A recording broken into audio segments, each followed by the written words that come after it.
Donnie and Dolly. The team is supported by ableauctions.ca. Closing your business? We can help.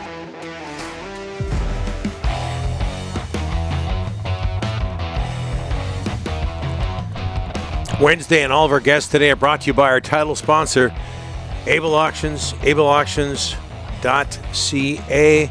We're joined now by former Canucks head coach Bruce Boudreau, the '08 Adams Award winner, now working with the NHL Network in the wake of the Canucks 3-2 loss to the Oilers last night, tying the series at 2. Bruce, thanks for doing this, sir. How are you? I'm doing good, thanks. What's allowing the Canucks, your former team, to stick with the favored Oilers right now, even though they lost last night?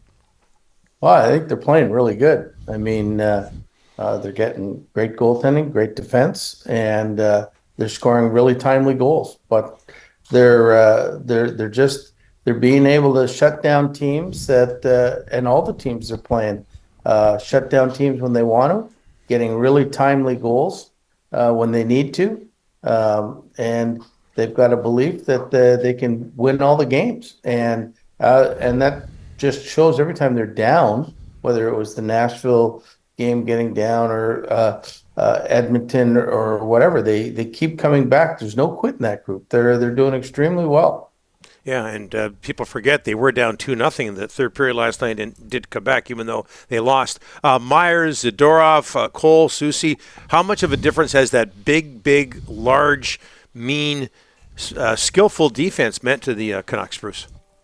Well, I think it means a lot. I mean, just look at all the teams that end up starting with Tampa Bay when they won in the finals. The first year, their defense was big, and the second year they had big, strong defense because the referees aren't calling anywhere near as much of the interference in front or the cross-checking in front as they do in the regular season. And then you go to Montreal. The reason they made the finals is their defense was huge. And you look at last year's Vegas team, the defense is huge. It's tough to manufacture space there anymore. And I mean, it's so when you've got a big, strong defense like the Canucks have right now, it is hard to get to the front of the net. Now, I'm taking nothing away from Silovs. I think he's been incredibly good. Mm-hmm. But, I mean, it makes it an awful lot easier for the goalie when you're only facing the one shot and, for the most part, not the second and third. I believe you were in the organization still when Arturs Silovs got drafted. Did he make an impression on you back then? Do you know much about him? Well, you know what? I didn't know much. The first year, he was the third goalie in Abbotsford. And from what I recall, he didn't play any games. And then in about February, he went to Trois-Rivières in the East Coast League just to get some time going. But Ian Clark has always raved about him, said he's going to be really good.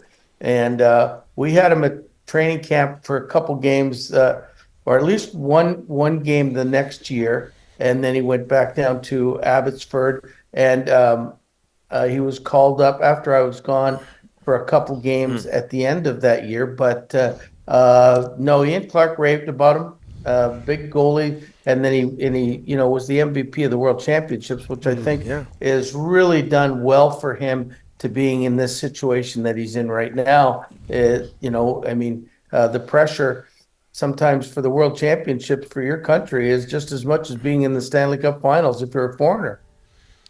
Hey, Bruce, as you well know, you've coached in this city. A lot of heat on Pettersson right now. 1 goal in the playoffs, that is it. 3 assists. What are you seeing? What's happening with him? There's a ton of heat on him right now.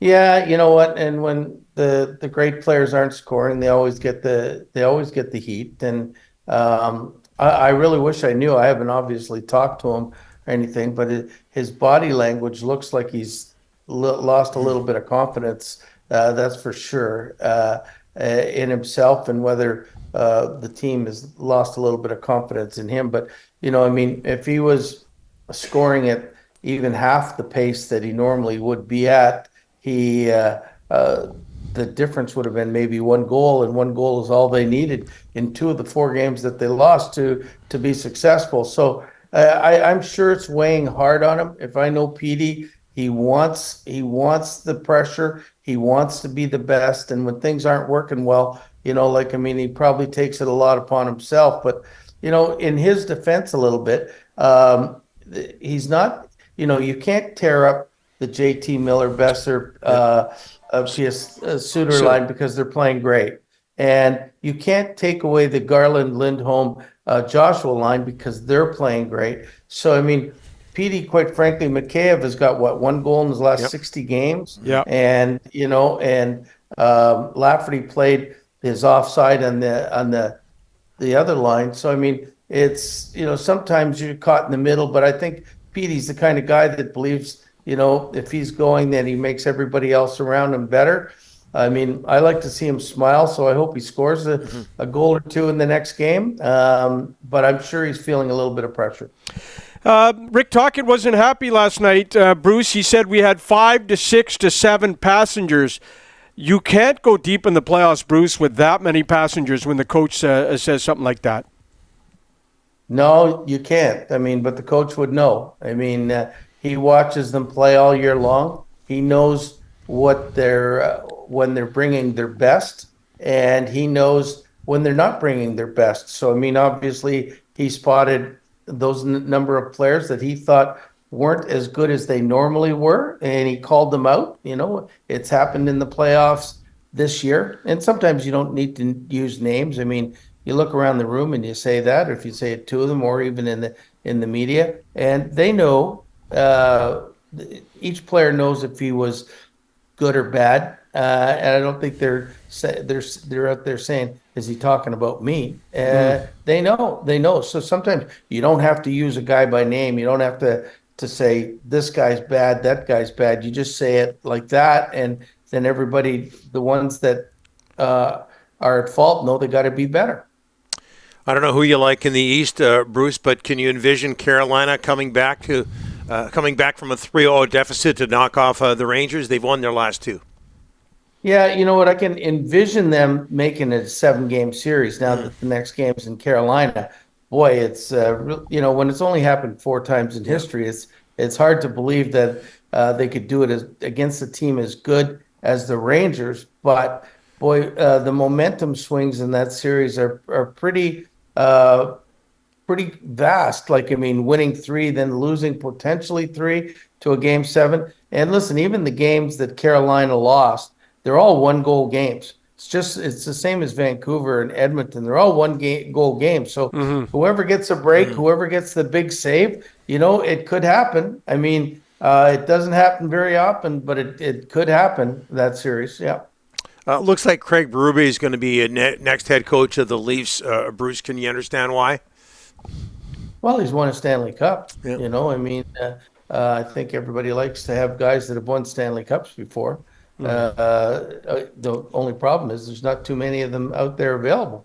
But I mean, he was a good coach in St. Louis. So I don't see any problem with that with the Leafs.